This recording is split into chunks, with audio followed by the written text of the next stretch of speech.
Here's how I turned this old tool shed into a functional art studio for under $3,000. 3,000 doll hairs.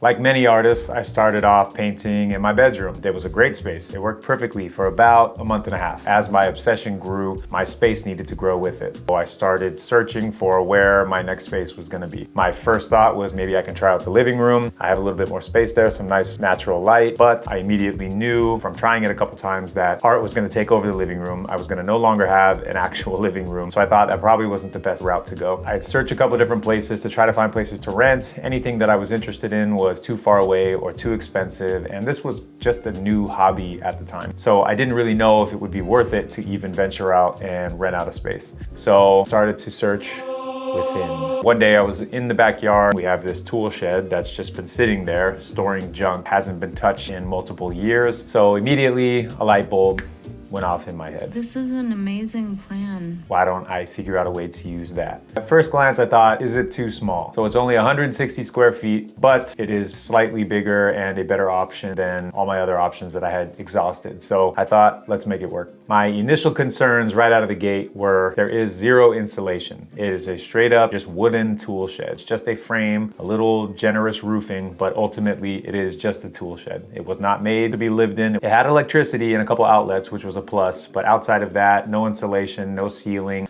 no nothing. I did not like the way that the plan started. So I had my work cut out for me right out of the gate. This also started March of 2020. We were at the fresh start of a global pandemic, so I didn't really have any options. There's a great quote, I think I heard it from the artist Miguel, where he said, some of our best breakthroughs have come from necessity. It's true. You get really creative when you don't have a choice. I don't have another option, so let's make this thing work. So that's exactly what I did.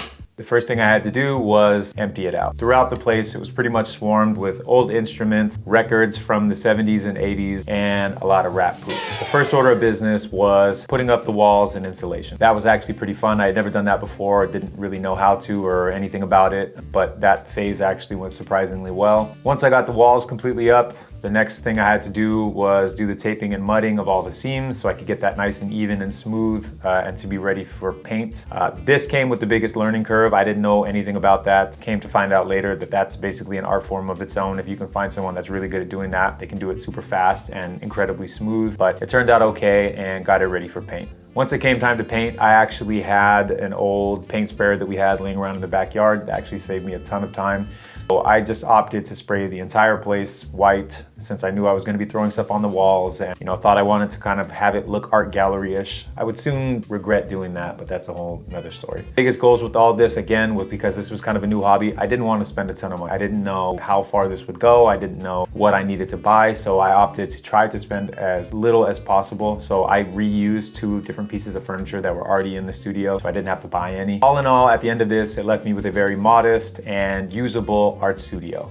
Temporarily. Several months later. Fast forward about 6 months to 8 months later, I'm in there more than ever. I'm painting nonstop. This has become an obsession. This is no longer just a hobby thing. So what I would find after spending more and more time in the studio was that it wasn't very usable long term. The temperature swings were super unbearable. During the day, it just got too hot. You're talking like 110 degrees in the studio. And then the night times, especially once winter rolled around, were freezing cold. So a lot of the videos that you'll see of me, I'm wearing a beanie and a hoodie, both. I'm wearing overalls over a hoodie because it was just freezing inside the studio. The temperature changes were just too much. So the solution was to actually turn it into a studio. Now, did I know how to do all of this on my own? No.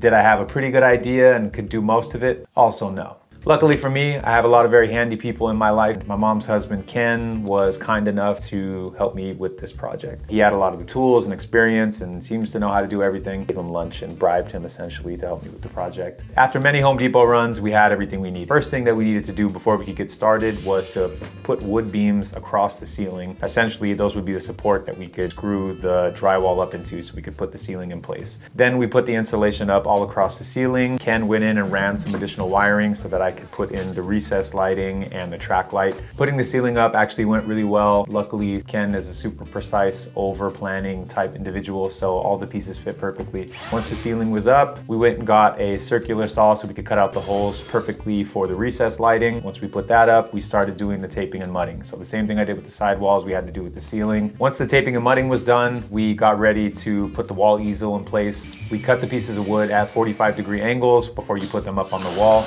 and then you just use the opposite piece that you cut off to screw to the back of your canvas, and then you can just hook them right on the wall. But it turned out amazing. It's probably my favorite thing in this studio by far. It's super convenient, safe space, it looks really cool, and once the wall easel was up, it's pretty much done. That's kind of the finish of the interior project outside of the paint. I opted to use a wood paint, did a sort of medium stone gray color for the floor, did a darker gray for the wall easel section, then just white throughout the rest of the studio. And I think it couldn't have turned out better. I have a ton of great lighting thanks to Ken. The easel is insanely convenient, and just the full layout and space saving of the studio, very usable year round. And that was the goal. After that, I needed some actual furniture. So a couple items that I got, really cool table. It was just from Wayfair. It was like 250 bucks. I wanted something that could be mobile. I can rotate it, move it anywhere I want in the studio as I need. It also has a lever underneath that allows you to adjust the height, which is super convenient. Love this table, great purchase. Outside of that, I stole this milk crate idea as storage from a really cool artist on here called 1000. Super cheap. You can add as many of them as you need. You can sometimes find them for free. So again, I was trying to find other ways to kind of maximize the studio without spending a ton of money. Just one IKEA desk I liked. It was on sale. I think I only spent less than $200 on it. So it was just a really nice table, kind of fit the aesthetic, and it's got a kind of nice clean top so I can shoot product style videos right on top of that. Bought this cheap Target chair for 30 bucks. That, I don't know how long it's gonna last, even just having it for like a month. I mean, it gets the job done, but when I do more and more things like this or spend a lot of time editing, I think I'm gonna want something a little bit more comfortable. The acoustic treatment, these pads that I found online, they're supposed to help kind of block the sound and block the echo. Those were pretty cheap, probably spent 60 bucks total on all of that. Carpets I got, both of them I bought are used off OfferUp. One I got for 40 bucks, one I got for 60, so I spent $100 total. It's more comfortable on my feet, especially if I'm standing doing painting for a long time. So it really helps with the noise reduction in the studio. You don't get all the echo and it just looks cool. These two different art supply trays, one I got on Amazon was pretty cheap, and then the other one I think was from Michael's. It was like 30 something bucks. So the furniture in here is not very expensive. It's like you don't really need this super nice fancy stuff. You're gonna get dirty, you're gonna spill paint on them, you're gonna spill oils on them, all this kind of stuff. So I don't recommend going super crazy with your furniture. I would say definitely try to hit OfferUp or Facebook Marketplace or anything like that where you could buy used. Don't break the bank on furniture. Honestly, spend it on better equipment, spend it on better lighting, spend it on better camera gear, spend it on better paint. Spend your money on those quality things. And lastly, once the furniture and stuff was in, I got a couple little lights that I found on Amazon. Probably spent $100 total in lighting or just aesthetics of the studio. I'm not going into like my camera gear, lighting and stuff like that. So I'll do another video on my actual gear that I use, my laptop, my camera, the mics, the different lighting for those kind of things. This was just about changing this into kind of a functional art studio. So all in all, this total, once I went back and added up all the transactions and broke down pretty much how I spent, the total was about $2,800 to change an old dirty wood tool shed into a really awesome functional art studio. So that is it. This is my new home now. I love it in here. I spend most of my time in here. It's the best. It already feels too small for me, but I'm gonna make the best of it for as long as I can until I can eventually move into a bigger space. And if this is my first video that you've seen, my name is Darren. I'm a painter, actor, and filmmaker. I've recently relaunched my YouTube channel and I'm documenting a lot of kind of the what's and the whys of my artistic journey. If you want to check out some of my other videos on why I'm making my own short films, literally by myself, why being an artist on YouTube is challenging, those videos are available on my page, so go check those out, and I will see you on the next one.